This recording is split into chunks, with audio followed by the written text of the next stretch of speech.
Ito yung pusit na pagka na-overcook ay makunat. Oo, pusit kalawang kasi ito. Ito yung sikat na sikat sa Manila eh. Ano? Oo. Ngayon, i-blanch lang natin ng 30 seconds. Tapos ayan na, i-drain na. Pag pumuti, Yan. okay na. So ito yung gata natin, purong gata. Mga 1.5 cup yan. Mm. 20 pesos dito yan, Mang Peps. Oo, lagyan natin ng luya, bawang, at saka sibuyas. Lagyan din natin ng siling haba. At saka asin.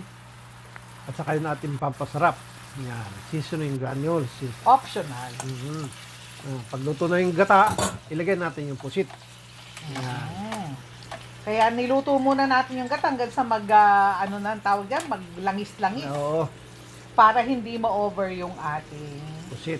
pusit. Kasi pagkalagay niyan, 30 seconds lang halu-haluin and then okay na yan.